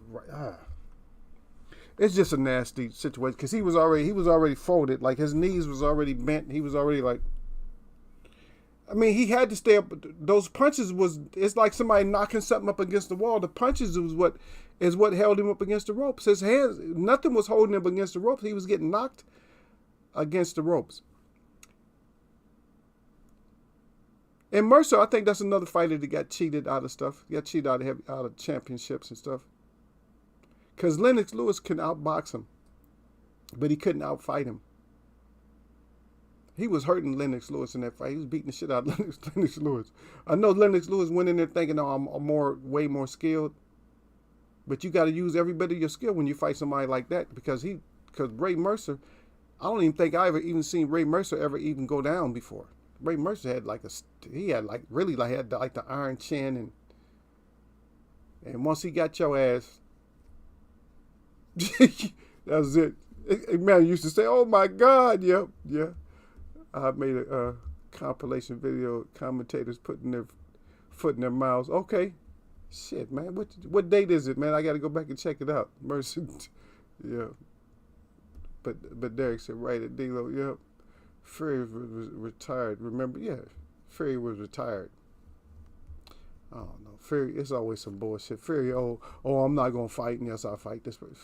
He's dictating everything that he does, and ain't nobody saying okay. They just like, oh yeah, yes. They kissing his feet. You know, I can't stand that shit.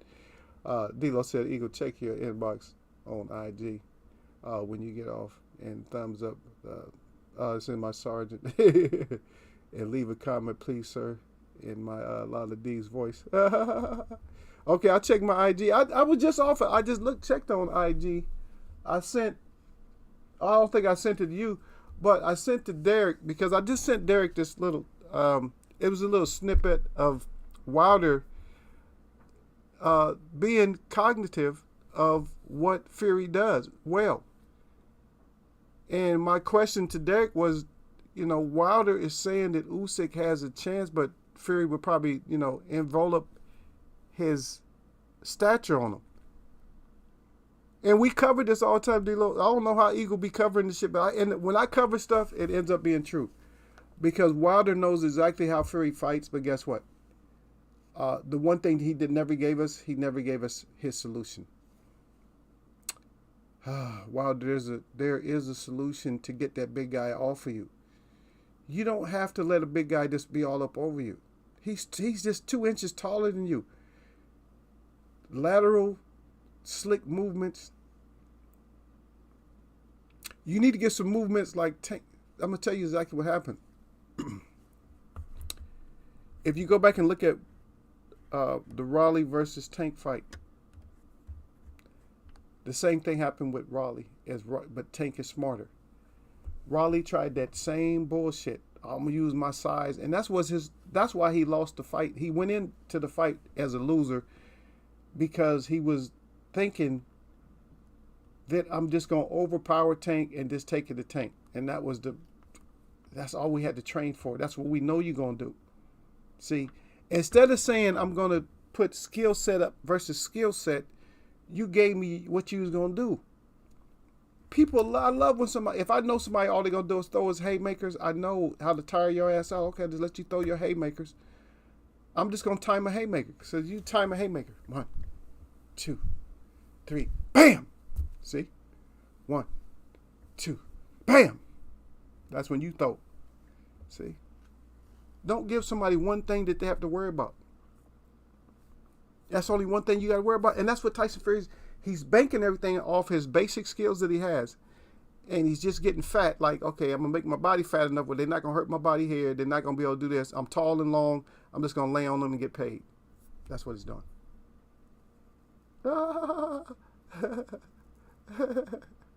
He says SHT, not SGT. He says shit. And leave a comment. A lot of these smart. Yeah, Julian was like, oh, you not going down. How these feel? That's wrong, Derek. How these feel?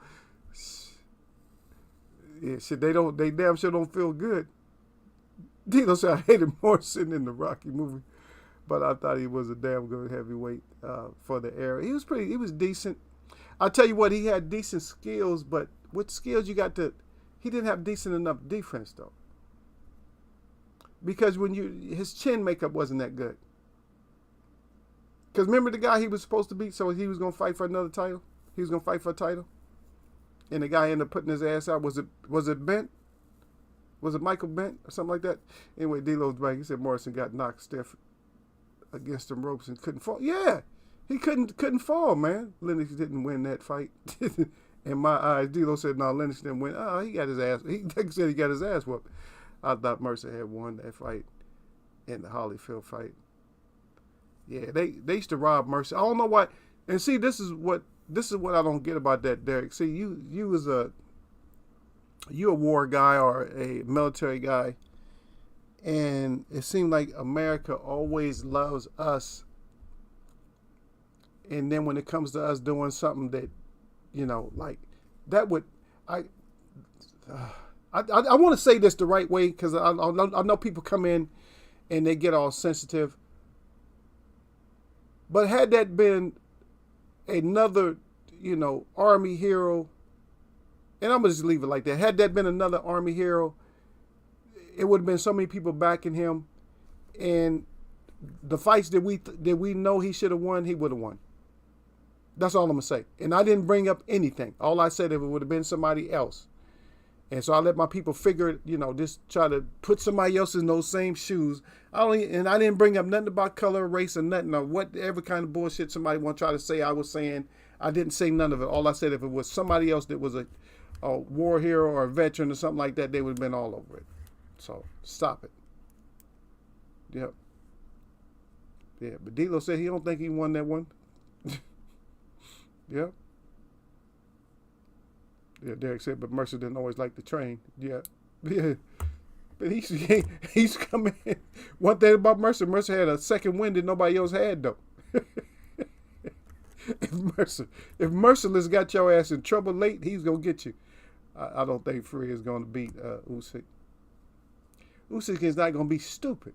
That's the whole point. He's not going to be dumb because Fury came instead, Eagle. I think he even subbed to you.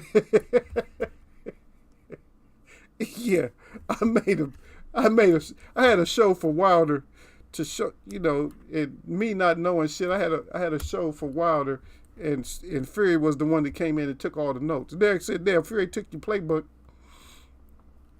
and he did everything that you said, Eagle." Derek always bring that up. Derek said, "Yeah, Eagle." She said, "Yeah, Fury came in here." He said, "Wasn't that many people in it? Shit, there's only like 30 people watched it, something like that." So, Usyk is not going to let Fury smother him. No, that's the whole point. If you got one game plan, you got one thing that you're gonna do to me. All I'm worried about is the one thing. I'm thinking about other stuff, but that's the main thing. I'm saying, oh, here you come with this shit. We trained for this, because that's the thing that's supposed to kick in. What's supposed to kick in is you're supposed to say, you know what? Shit. Primordially, it just kicks in like an instinct. It just kicks in like, okay, we knew you was gonna do that, but your mind is not even saying that. It's like a rehearsal. Like, we know you was gonna do it, and that's why we getting your ass. We gonna get you. You're not gonna just come in and do this shit to me. Yeah. I just hope he heals, and I hope he's able. I hope he's able to. I know it's gonna work there. I just hope he's able to follow through and just like learn these styles, learn this, because I've seen him do it before. It's like he's forgotten. I've seen Wilder like get people in trouble and step around them. He's good. He has good feet, man. You step around his ass when he comes flying in there. When you step around him, then get back a couple of steps. So if he's bouncing, if I step around him, and let's say for instance he's charging forward, I step around. In the time that he's bouncing off the ropes, he doesn't have his footing. Once he's bouncing off the ropes, I'm already in position to, and I nail him. That's going to keep him from doing that shit. If he keeps doing it, I'm going to just keep doing it. If he catches on to that and he stays against the ropes and you go in and you wear on the body a little bit, or you go to the other side, or sometimes he comes in and you don't worry about it, you duck. You duck down, you slip, then you go to the other side. You keep changing it up, but let it flow naturally. But any opportunity you got, then that's you got to throw that one of those smashing punches at him. Yep. Derek said it was like a script that he followed. I gave him the script. Hey, Derek, you remember what I said, though, right? Which I always say, right? And I don't know why I'm so protective over Wilder. But it seems like I am, man. If I check my own self, it seems like I am kind of protected over Wilder, because a lot of times when I give out information, I'm just like, if I give out Wilder information, I'm like, damn, I'm just hoping nobody gets the information. I'm like, I hope, somebody send one of Wilder's spies in and let Wilder get a little bit of this information. It's like, it's funny, because it's like Derek said, it's like them. It's like they're scripted, like, oh shit, like they had my playbook in their corner. What did the Eagle say next? Just turned it like, okay, look, yeah. Because I am kind of protective over. I'm not so much, but I think I don't think I do it. I think I subconsciously do it. I don't think I think to do it. I just think that I just do it. Because I want to see him do good. Because for me, the Wilder story is more of a hero type of story. You know what I mean? For me, the Wilder story is more of a hero. It's more of a hero type of story for me than a lot of other stories. When you look at, boxing stories, it's more when they talk about Cinderella and all this underdog and that type of shit. That he's the real, like the real. It's just like what I said. I was doing this, and I'm not trying to get no strikes, but I was doing some advertisement, and there's a bourbon called Puncher's Chance that was actually inspired by Mike Tyson. That's what they said. It was inspired by Mike Tyson. But for me, it should have been more inspired by Deontay Wilder. And that's not me being a hater or nothing like that or going against that company. But for me, it should have been they should have took that after Wilder. But they do have tigers on the bottle, so I that's probably had something to do with Tyson also. But yeah, for me, he's the more. For me, I gravitate more to him. Like I said, he tries to get a point across. He's not the most articulate guy, but I understand what his point, what he's trying to say. But even when it comes to the history, you guys got to be careful. I'm trying to explain, like I told Derek last time when you guys came in, I try to explain to somebody that with this history, you have to take an 180-degree backwards approach to history. And then you also have to flip that upside down because it is like a pancake, believe me. So you take it and then you flip it. And then after you spin it around 180, then you flip it upside down, and then you'll start to see all the lies will start to fall to the ground. You're like, wait a minute. Huh? When somebody's trying to say that you were, like, for instance, and I'm not going to go too deep, it's like somebody says you was on a plantation. No. I owned the plantation. And see, that's a lot of people don't understand that. There's a lot of people that they say were on plantations. Actually, you see what they said? You see how I said you flip it? You were on a plantation. Now flip that. See, I owned the plantation. Now, if I flip it over the other way, upside down, now one way I owned the plantation. Now, who did they say was on the plantation? Me. So now I got to flip that. So see what I'm saying? So I flipped that over. Now I see who was really on the plantation. Just be careful. Derek got his head up too. I don't know how your emoji comes out different than mine, man. I like to have that big one on my phone. My iPhone, it sucks. I got the little guy that does this. You got the big orange. Like on here, it's different. On my screen, it goes like this. But they look like they skeletons on my freaking iPhone when I put them up. Derek said, yeah. D'Lo said, oh, facts. That's right. Tell him, D'Lo. Oh, facts. Yeah. We missed our brother, though, Derek, huh? Because D'Lo usually... we haven't had enough people to chop up, though, D'Lo. We get a couple here and there. Derek and them play around with him a little bit. Then they toss him. Yeah, it's been running pretty smooth. We may have a fight, though. We may have a fight between mods. A lot of D wants to pass messages. I ain't passing no messages. But she's gonna touch gloves with one of my mods one of these days. It's gonna be fun. Me and Derek gonna sit back and just have our popcorn. Because it's gonna happen.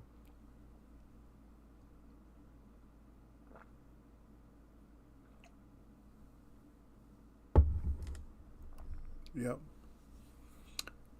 Okay, so let's go back to this and let's get out of here. Because Derek, y'all about to hold me. Look, I see what time it is, Derek. It's almost 6.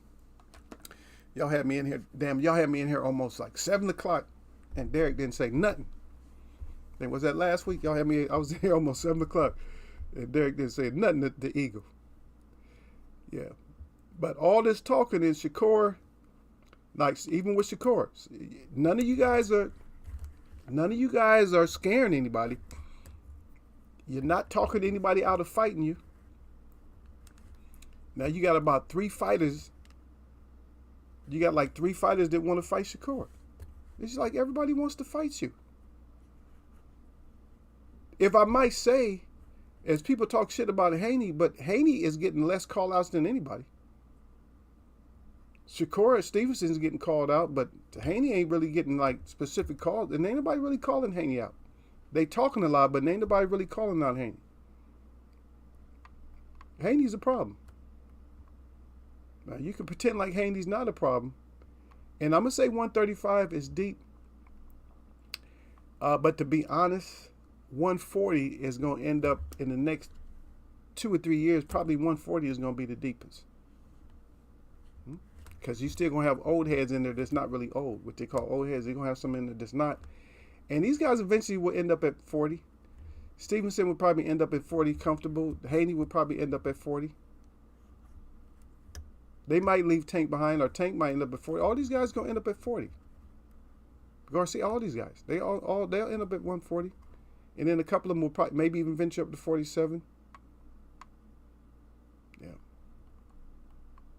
but a lot of the younger fighters, like the real young fighters, they're coming in and it's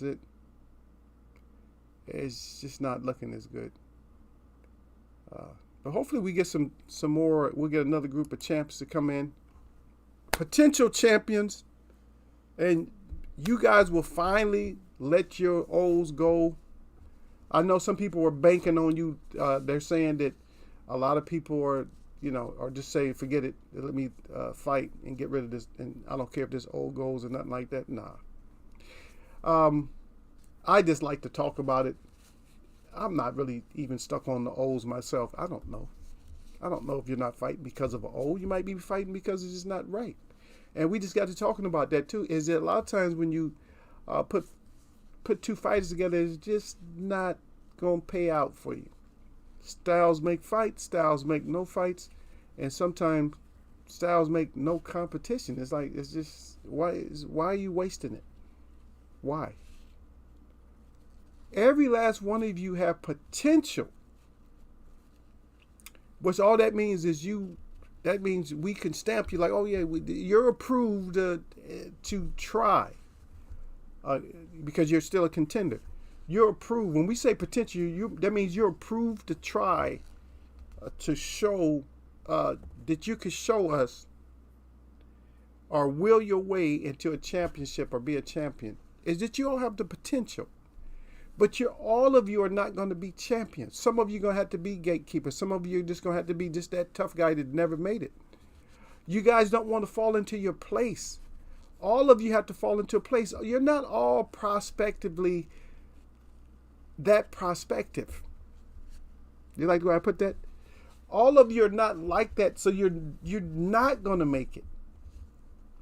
But it's up to you to know that, hey, you have to know. I'm not saying don't ever have doubt. But understand no matter how hard you try, a lot of times you just ain't going to make it. It's been like that throughout the ages of boxing, is that you can try as much as you want and you can put up some great battles and you might even beat somebody that I can't beat as easy. But it's just something about that top level that keeps you from getting there.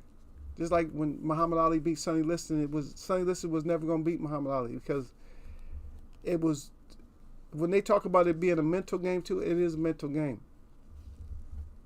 Ali used to get in your head so much he had you believing what he's saying. Like, oh, maybe I ain't gonna, maybe I'm ugly. Maybe you telling your kids maybe you're ugly. Maybe I am ugly. Maybe I can't make it.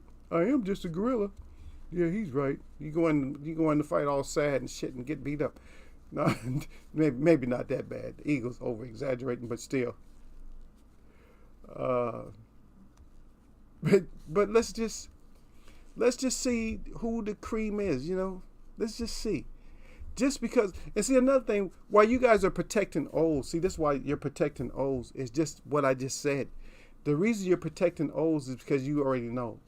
You know, hey, I'm not, I might be like a regular champion type of champion, but I'm not going to be a super champion. And so you know that, and that's why they got so many categories for you now too, though. See, they got a lot of categories for you because they know that you think that you're going to be great or whatever. See, they know that already. See, they know how you feeling. Like, oh shit, I could do this. They know. And so they give you the intercontinental,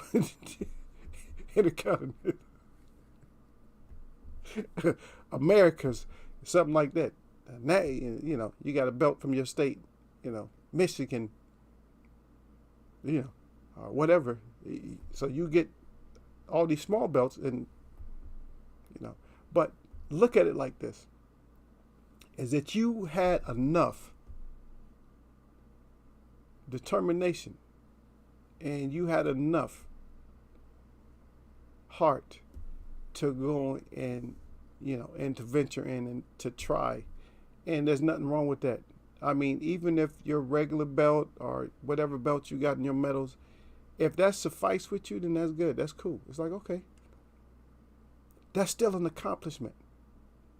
But don't ruin your health trying to, when you got killers in there. You got guys in there that they were cut out to do a little bit more than you. And I think Tank might be that type. Now he may not even be the best skillful as far as like boxer wise. But he has that chance to unlevitate you and to ground you permanently. And so you guys got to take that in consideration, even if you're fighting them. Sometimes your corner may have to turn in the EMTs. We never know when that's going to happen in life. And we never know if it's going to happen. And if we just don't see it. Or if we do see it, we don't know which round. Somebody might be like, oh shit, they going to turn the EMTs there watching the fight like, oh shit, I can see his corner. They about to turn in the EMTs, get the neck, what they call the neck strap or whatever they call the neck brace, get the board. Get the strap board, the gurney, get the gurney ready. Y'all got ice, smelling sauce. That's bad. In between rounds, you can't even give out instructions. After you give out instructions, you can't even watch what your fighter's doing that round because you're making sure you got all the smelling sauce and ice and stuff together. It's not good. I'm just saying, hey, don't jump on me. I'm just saying. I'm just presenting. I'm presenting my side. Your side might be 100% different. Oh, you're 100% wrong. Yeah, man. Look, you Eagle. You might be 100% mad at Eagle. Okay, but that might be what it is. They're going to bump into each other sooner or later. Yeah, that's always what happens. Yeah. Oh, they're going to blame me. Say, you held as hostage as me. Me and y'all, sir. No, brother, you know better than that. Not at all. Mod showdown. Oh, yeah, a lot of D's in one corner. That's all I can tell you about that, D-Lo. A lot of D. It's a lot of D's in one corner. One day she will be in here, and she's gonna be heated, cause she definitely has a foe in here. Hopefully, Cool Boy and Anyway fight. We'll see. Get that done. 140 is one of the deepest divisions in boxing right now. 135 and 147 are a little top heavy. Yeah. I would say that, 135 is only one champ. And same thing at 47. Well, you count Crawford. I don't even know what to do with Crawford no more. I'm just tired. I am tired of hyping myself. I'm tired of exhausting myself talking about certain fighters. Yeah. Too many undefeated fighters in boxing tells the story of where boxing is in this era. Yeah. Stop crying, Derek. No, the reason being is that, see, you have to look at the whole structure too. So when we go back and look at the structure, we know what they're doing. Because remember, D-Lo, back so many years ago, did they start coming up with more and more champions? They had the franchise, and then the belts weren't so significant. And they, regular belts, super belts. Then they start, and then everybody else wants to follow suit with all these different belts. And that's to protect the ones that can't go to the top with the O. At least they'll have a belt. They'll have a strap. Yep, D-Lo right back. Yeah, what Derek talking about, right at D-Lo. Then D-Lo's right back with the 140 as a division where you can easily see a top guy losing to a number 9 contender in a voluntary defense, or see a hot new face get beat by someone not even veiled in the linchpin in the division. And that's a great statement that he made there too. That's a good statement, because when you are actually deep like that, then that's what happens when you're deep. When you're shallow, that's not going to happen. And there's too many ways you can prevent it from happening. But when it's deep, then that can definitely happen. That's for sure. That definitely can happen. But you're going to still have people, oh, what happened? How could he number 7? Come on. And then when we're talking about, so if we even talked about at 135, if we start talking about skill sets, believe me, there's not a huge difference. There's some great fighters. I like Martin. I do like him. I like his speed. I like his lateral movement speed. His getting out of trouble speed. I like that. I like his burst of hand speed. I like it. I'm just saying that's what Eagle like. I like that. I like that his burst of speed and what he does. But each one of those fighters, if you look at them, they're just little subtleties that that put them apart. There's not like a big gap. There's not like a huge advantage when it comes to these fighters. They're like close. All of them are close. And the thing about it is, for the 135, you can say that styles make fights in 135. You can say that. And you can be consistent with that. You can stick with that. Yeah, styles make fights in 135 for sure. Because it's only a little bit. But like I said, but when it comes to Tank, Tank just has that, he got that freaking equilibrium killer. He does. He just has that equilibrium killer right there. I'm not just talking about the belts when I say top heavy. Even when Taylor was undisputed at 140, was still deeper than 47 or 35. Yeah, not just the belts. I'm talking about that. The reason I brought the belts up is because I was saying that's why they're distributing these other belts, is because when you're saying that it's heavy, but you're still, but see, in your conversations, you still have to realize that there is a lot of O's in that conversation too, though. You see what I mean? And so that's where the belts come into play. There's no means of where I was even in any kind of disagreement with what you were saying. Is that I'm trying to buffer you, and I'm trying to add something to what you're saying, brother. Damn, D'Lo ain't been here for D'Lo come here and started some shit with Ego already. You just got back, man. You just got back, brother. Huh? You just got out. In shallow division 135 and 147, you really see pick'em type fights. Yeah. And that's what and so that's why I'm agreeing. I'm agreeing with you because I'm talking about like skill set. Skill set is really close. 147 is not really that you could. It's so easy to pick out the differences in 147. It's easy.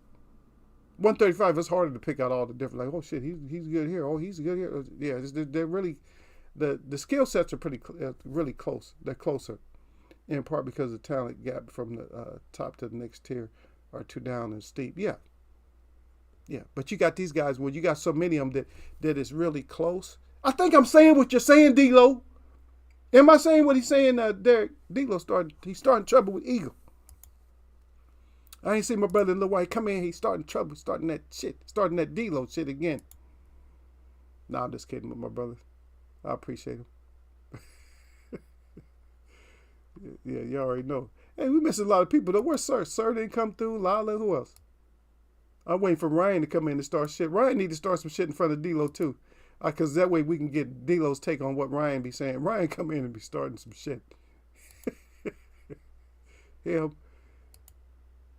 You know who? Where the hell's D-Ray at?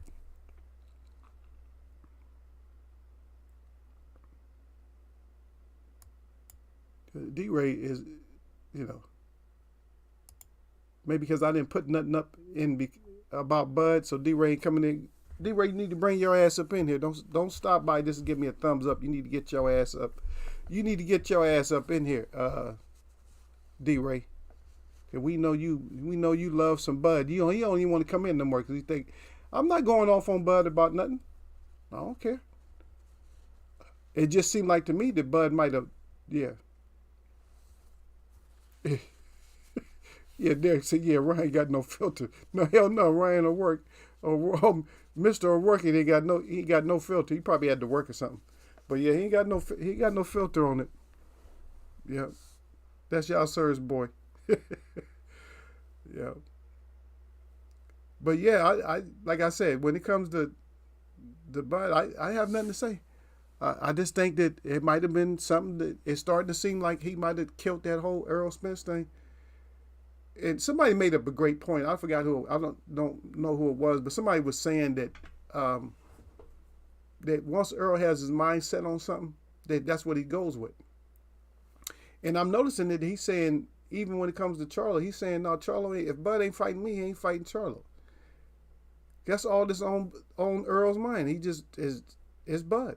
To be honest, he might act like he don't want Bud, but that's all he's thinking about is, yeah, we need to get this in.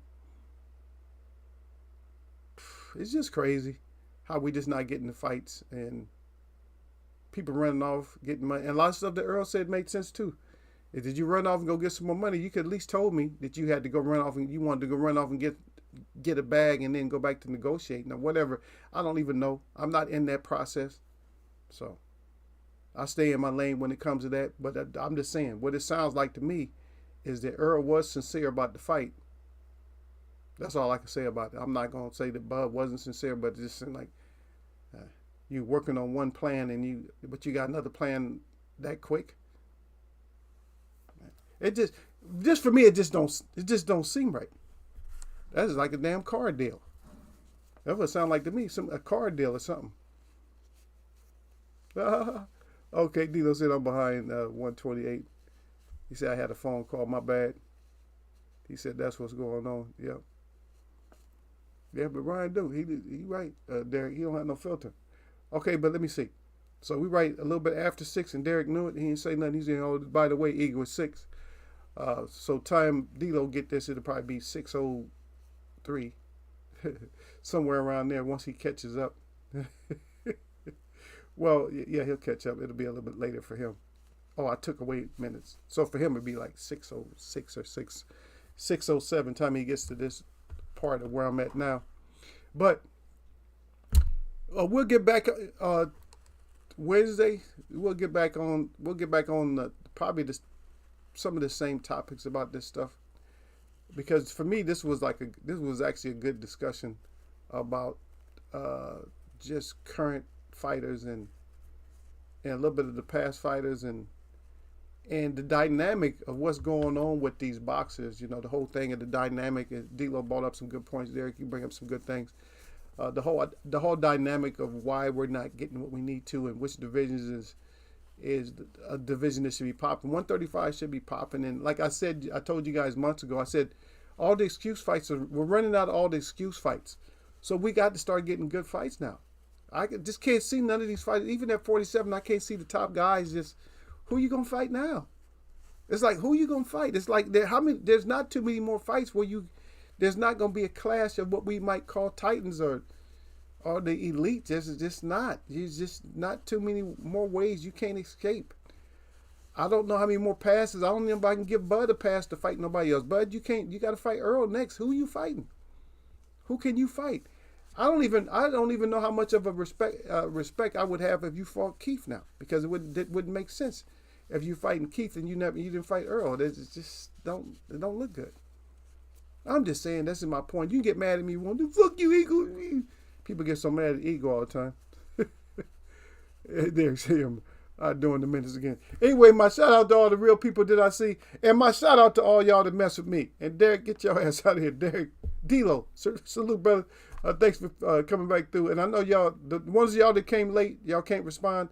It's a little bit too late, because I already said nothing but peace and blessings, like I always say every show.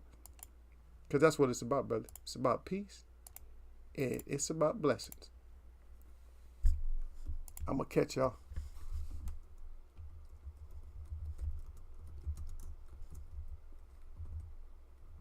That's right. You hear me typing.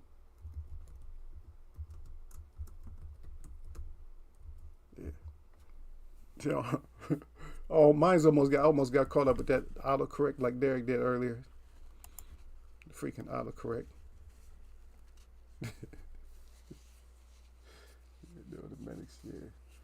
Yeah, they Eagle up to it again, man. Next time he say, y'all, sir, Derek, like, yeah, Eagle up to it again, man. Yeah, he kidnapping us again, man, holding us hostages up in there. I don't know, man. I think it's against the rules. It's got to be against something. He shouldn't be able to hold us up like that. Hey, y'all take care, man. Be safe out there always, man. Watch yourself. Watch your family. Yeah, watch your family and your friends, man. Try to find people that you got a lot of stuff in common. Don't have one thing in common. Find somebody that you got a lot of stuff in common with. You know, it make your life, smoother, conversation-wise and everything else, man.